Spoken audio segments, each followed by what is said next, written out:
कलेजे को ठंडक तो आज बहुत लोगों के पहुंची होगी, क्योंकि इस यूट्यूब के जर्नी में दोस्त भी होते हैं तो दुश्मन भी होते हैं। कभी दोस्त भी दुश्मन बन जाते हैं, कभी दुश्मन भी दोस्त बन जाते हैं। ये जर्नी रहती ही ऐसी है। लेकिन आज जो चीज़ हुई है ना, उस चीज़ से ना मेरा इस समय पूरा बॉडी शिवर कर रहा है।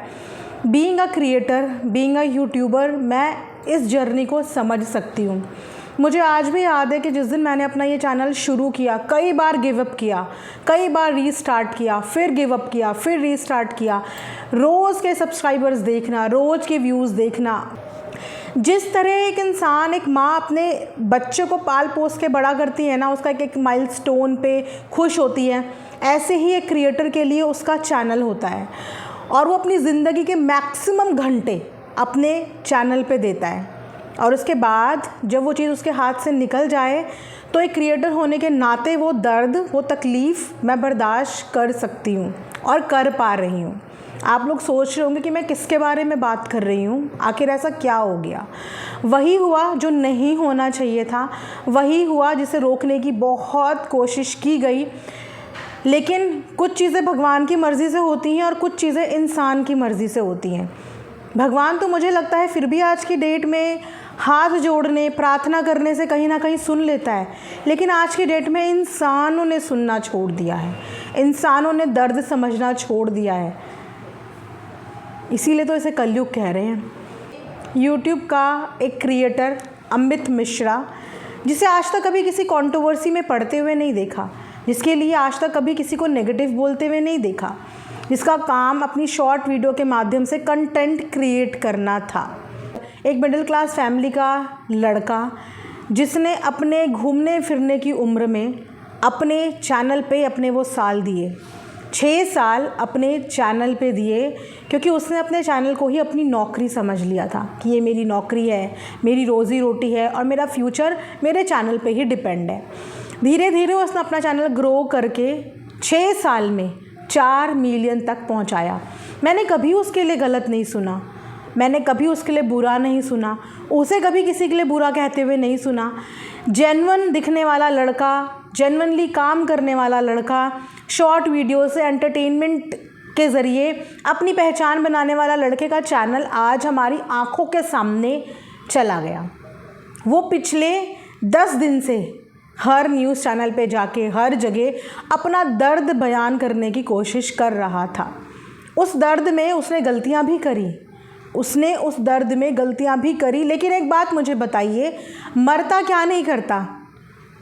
जो इंसान पहले ही इतनी तकलीफ़ में है, वो अगर कुछ ऊपर नीचे शब्द बोल भी रहा है तो एक इंसान होने के नाते आप लोगों को वो भी समझना चाहिए था।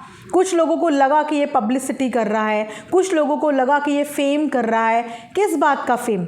आज जिस सोशल मीडिया से उसे पहचान मिली थी, आज उसकी वो पहचान छिन गई। अब किस बात का फेम उसके पास रह गया? किस चीज़ के फेम के लिए उसके ऊपर एलिगेशन लग रहे थे? शिवानी और अपने रिलेशनशिप के बारे में उसने सिर्फ एक बात बोली थी, वहाँ से शिवानी की बदनामी कैसे हो गई? अपने रिलेशनशिप के बारे में ऑफिशियली अनाउंस करने में किसी की बदनामी कैसे हो गई? लेकिन लोगों ने उसे गलत समझा, क्योंकि वक्त गलत था। वक्त गलत था। उस गलत वक्त में उसके जज्बात, उसकी फीलिंग किसी को नहीं दिखी कि ये किस परेशानी से जूझ रहा है। वो इंसान रोज़ अपना चैनल बचाने की कोशिश कर रहा था, रोज़ हर न्यूज़ में एक्सप्लेन करने की कोशिश कर रहा था कि मेरा डाउट करना जायज़ है, मेरे साथ पहले ये हुआ है, मेरा डाउट करना जायज़ है, मैं तो करूँगा। क्योंकि वो बस ये चाह रहा था कि किसी भी तरीके से अगर कोई भी पॉसिबिलिटी हो और मेरा चैनल बच जाए।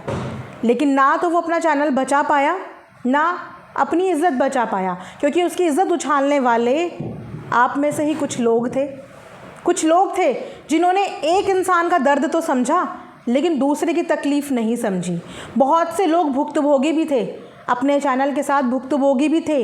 मुझे बड़ी हैरानी हुई कि वो लोग भी दर्द नहीं समझ पाए कि इस समय वो सही मेंटल स्टेट में नहीं है, सही मेंटल स्टेट में नहीं है। एक इंसान के हाथों से रेत की तरह रोज़ एक एक दिन निकल रहा है और वो रोज़ एड़ी चोटी का ज़ोर लगा रहा है कि किसी भी पॉसिबिलिटी से मेरा रोज़ी रोटी बच जाए, मेरे हाथ का निवाला ना छिने। ना छीने, मेरी पूरा करियर, मेरी ज़िंदगी की 6 साल की मेहनत ना छीने। लेकिन उस वक्त सबको वो गलत लगा और मैं साइलेंटली पीछे से ये चीज़ें देख रही थी। बोली इसीलिए नहीं क्योंकि मुझे होप थी कि शायद कुछ चीज़ें सेट हो जाएं।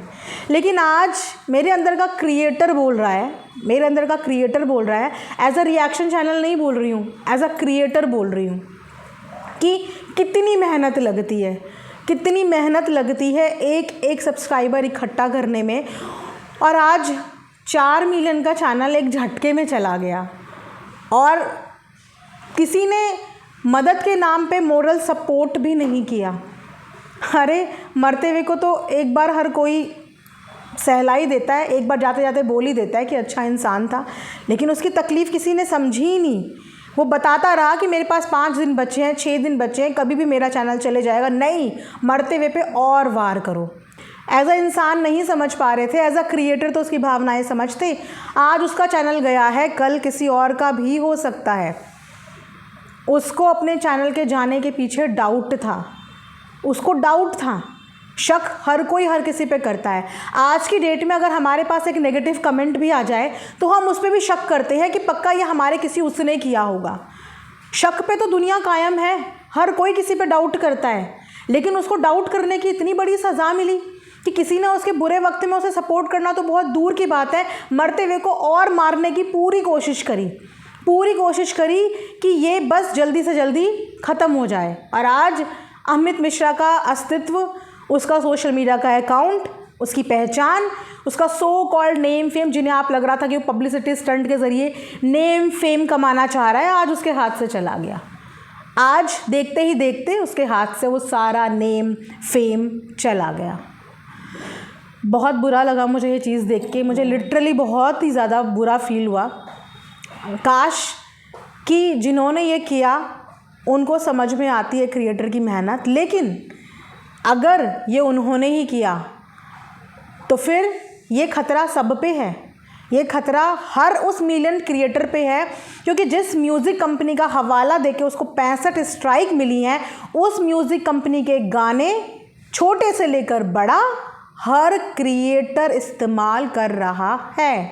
तो फिर हर एक क्रिएटर के चैनल को खतरा है, हर एक सिंगल क्रिएटर के चैनल को खतरा है। सिर्फ अमित मिश्रा को ये खतरा नहीं था। लेकिन फिर भी देखते हैं आने वाले दिनों में और कितने लोग इस स्ट्राइक की बलि चढ़ते हैं और कितने लोग इस म्यूज़िक कंपनी की बलि चढ़ते हैं और कितने लोग टारगेट होते हैं। देखा जाएगा। आप भी यही हैं, मैं भी यही हूँ। अमित मिश्रा से शुरुआत हुई है और अगर ये जेन्युइन है तो फिर ये बाकी लोगों पर भी आना चाहिए, बाकी लोगों के साथ भी होना चाहिए। क्योंकि सेम म्यूज़िक अगर अमित मिश्रा के यूज़ करने से स्ट्राइक आके उसका चैनल जा सकता है तो बाकी के साथ ये भेदभाव क्यों? फिर तो कोई भी शक करेगा ना, फिर तो कोई भी शक करेगा कि भीड़ में अगर 100 लोग सेम गलती कर रहे हैं पर सज़ा सिर्फ एक को मिल रही है तो शक कोई क्यों नहीं करेगा? मुझे आप बताइए, आप में से जितने भी क्रिएटर मुझे देख रहे हैं, छोटे बड़े, आप लोग भी शॉर्ट वीडियो में किसी ना किसी कंपनी का सॉन्ग यूज़ करते हैं? और अगर सारी भीड़ में से 4 मिलियन सब्सक्राइबर खड़े करने के बाद सारी भीड़ में से आपके ऊपर 65 स्ट्राइक आ जाएं तो आप क्या शक नहीं करेंगे? क्या आप डाउट नहीं करेंगे? क्या आप इन्वेस्टिगेशन नहीं करेंगे? और क्या आप परेशान नहीं होंगे? आप परेशान होंगे, क्योंकि ये 100 की भीड़ में सिर्फ एक के साथ हुआ। क्यों हुआ इसका जवाब ऊपर वाला जानता होगा और वो इंसान जानता होगा जिसने ये किया, करवाया या जो भी हुआ, वो बहुत बखूबी जानता होगा। बस मैं ये बोल रही हूँ कि कर्मा है। अगर कहीं से भी किसी का 10% इसमें रोल है तो ये कर्मा है। आज अमित मिश्रा है, कल कोई और भी हो सकता है, परसों कोई और भी हो सकता है और तरसों कोई और भी हो सकता है। तो चलिए, आज एक और कंपटीशन ख़त्म होता है क्रिएटर्स के बीच में, क्योंकि यूट्यूब फैमिली नहीं, अब एक कंपटीशन का मैदान बन गया है जहाँ पे फैमिली के नाम पे कुछ नहीं है, सिर्फ compete कर रहे हैं। और कंपटीशन हेल्दी नहीं, कंपटीशन दूसरे का चैनल ख़त्म करके खुद आगे बढ़ने का कंपटीशन।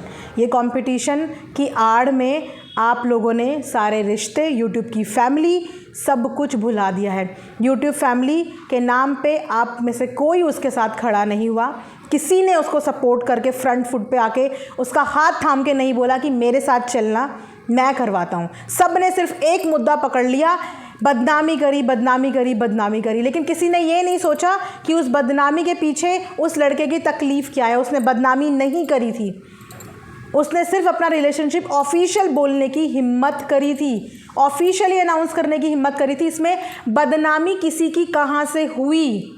लेकिन जिसने भी इस दर्द वाले वक्त में उसको और तकलीफ़ दी है ना, बहुत बहुत शुक्रिया। आपने इंसानियत दिखाई है, इतनी अच्छी इंसानियत दिखाई है कि मरते हुए को कभी भी हॉस्पिटल नहीं ले जाओ, मरते हुए को और तड़पता हुआ मरने के लिए छोड़ दो, क्योंकि ये वो इंसान है जो कल को कंपटीशन बन सकता है।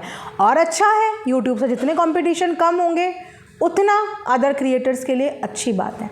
पर याद रखना कि अगर आज अमित मिश्रा है तो कल आप भी हो सकते हैं, क्योंकि अगर ये सेम कंपनी की और एजेंसी की स्ट्राइक है तो इस एजेंसी के गानों में आपने भी कम से कम 1000 से पता नहीं कितनी हज़ार शॉर्ट वीडियो बनाई हुई हैं।